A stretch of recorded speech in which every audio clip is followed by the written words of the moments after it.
Boa noite. Continuando nossa série de vídeos, esse vídeo vai falar basicamente sobre a Segunda Guerra Mundial. Então, de forma breve, por que é importante a gente falar da Segunda Guerra? Porque o final da Segunda Guerra ele traz questões ambientais fundamentais a partir do que aconteceu em Hiroshima e Nagasaki. Então, nós vamos falar um pouquinho da Segunda Guerra, que eu acho que é fundamental para que a gente entenda. Lembre-se, tem um vídeo que eu já indiquei para vocês assistirem e tem ainda o texto que já está disponível também na pasta compartilhada. Então é só seguir, usar esse vídeo como apoio e estudar. Não deixem de estudar durante a semana. Beleza? Então vamos lá. Segunda parte da nossa discussão histórica sobre meio ambiente. A Segunda Guerra Mundial, como eu já havia dito para vocês, ela basicamente foi dividida entre dois grupos de países, os aliados e o eixo, né? Eles ficaram conhecidos assim. Então, quem são os aliados, né? Quem foram os aliados? Eles mudaram, né, durante a história, a pré-Segunda Guerra, mas basicamente como que ficou durante a Segunda Guerra. Estados Unidos, Reino Unido, Rússia e China. Esses foram os países que a gente chama de aliados. Ali em cima está em inglês, tá? Então, beleza. Agora a gente vai falar, esse era um grupo, né? Agora a gente vai falar do outro grupo, que é o grupo do eixo. Vamos lá. No grupo do eixo, vai ficar um pouquinho menor. Ali a setinha ela foi para dois países. Eu estou indicando dois países aí no grupo do eixo. Alemanha e Itália, com essa setinha. E a outra setinha foi lá para o canto para indicar o Japão.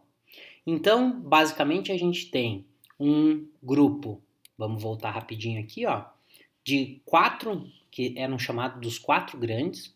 Vale lembrar que o Brasil também participou dos aliados, né? Mas os quatro grandes, Estados Unidos, Reino Unido, Rússia e China. E o outro, o do eixo, basicamente por três, né? Que tem que ficar na cabeça. Alemanha, Itália e Japão. Beleza? Vamos continuar mais um pouquinho. Dito isso, a Segunda Guerra Mundial, então, questão cronológica para a gente entender. 1939 até 1945, demorou 6 anos. O que é importante dessa época? Assim? Nós temos que lembrar, em termos da administração, daquilo que a gente está estudando, que várias indústrias norte-americanas elas se tornam globalizadas a partir da Segunda Guerra. E várias formas, várias patentes de como produziram alguns produtos ocorreram durante a Segunda Guerra. Vou dar um exemplo básico, né? Tem vários vídeos que vocês podem assistir. Chocolate Hershey's, ele ganhou notoriedade a partir da Segunda Guerra, que ele ficou muito forte, né? Então, ela ocorreu de 39 a 45. A gente lembrando do outro vídeo, Primeira Revolução Industrial, Estados Unidos vai nessa mudança aí, essa mudança dos anos 1900. Essa mudança é fundamental para os Estados Unidos, é o capitalismo ali mesmo sendo produzido. E em 1945, o final da Segunda Guerra, os Estados Unidos se coloca como um país central em termos de a grande potência mundial, certo? Beleza. Por que a Segunda Guerra foi tão importante? Porque ela foi uma guerra que envolveu a maioria dos países.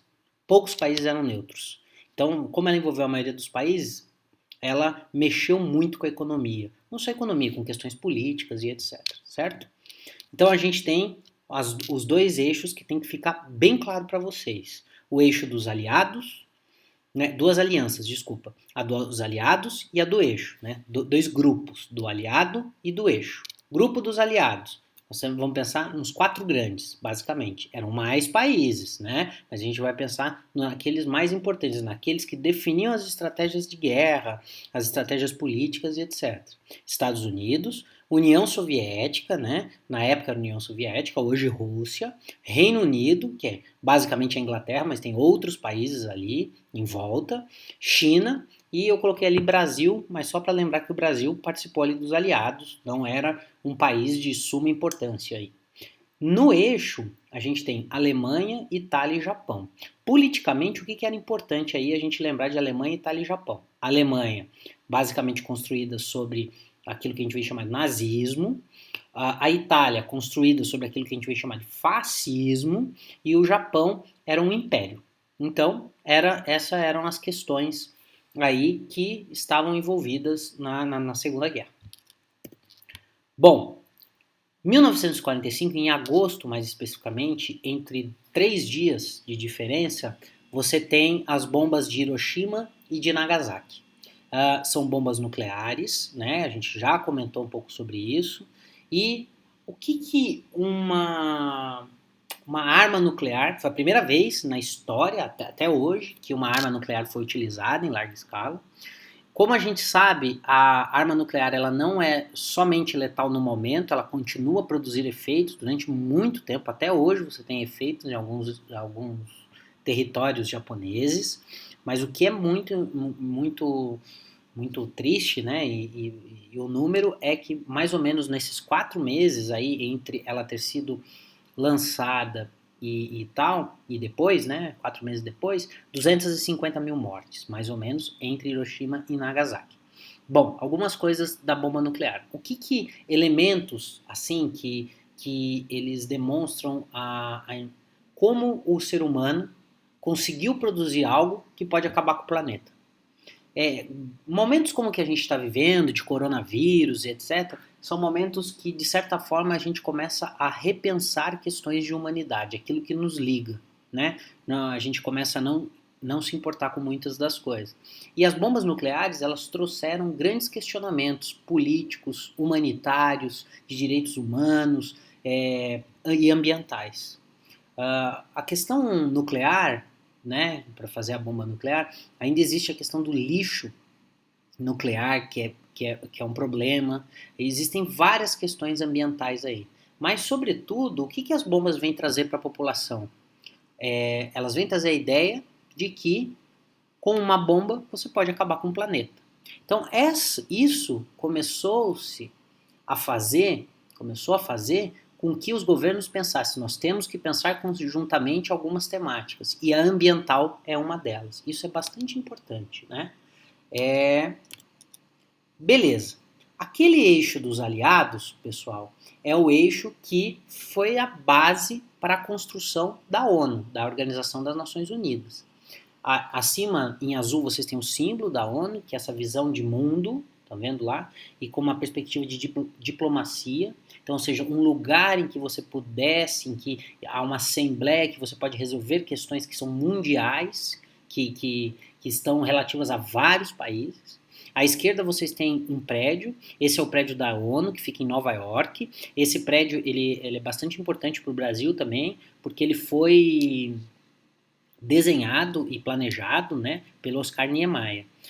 Como o Brasil, na época, era um país né, ainda é, dependendo das considerações, um país subdesenvolvido e etc., e ele entrou na guerra, o Brasil o Brasil é sempre o primeiro país a discursar na ONU, no encontro da ONU anual, né? É como se fosse uma gratidão, assim, uma coisa desse tipo. Então são algumas características. Do lado vocês têm a foto da Assembleia. E o que tem que ficar da ONU é que pensou-se em uma organização que fosse feita para discutir questões que são transversais, que são referentes a vários países. Beleza? Então, desse slide, pessoal, o que tem que ficar para vocês rapidamente, vou passar aqui, é a questão da Segunda Guerra. Foi por isso que eu trouxe esse slide, né? Como a Segunda Guerra, sobretudo na ideia de duas alianças, a dos aliados e a do eixo, e essa aliança dos aliados, que é Estados Unidos, União Soviética, Reino Unido e China, são os 4 grandes, ela deu base para se construir a Organização das Nações Unidas, que é um espaço de decisão em forma de assembleia sobre questões que são importantes para vários países, para o mundo de uma maneira geral. E depois, né, no próximo slide, nós vamos falar de Estocolmo 72. Em 1972, em Estocolmo, na Suécia, foi o primeiro encontro das Nações Unidas para o meio ambiente. Beleza? Continuem estudando, esse vídeo é só um apoio, então continuem a fazer aquilo que está programado e que eu já enviei para vocês. Obrigado, até mais.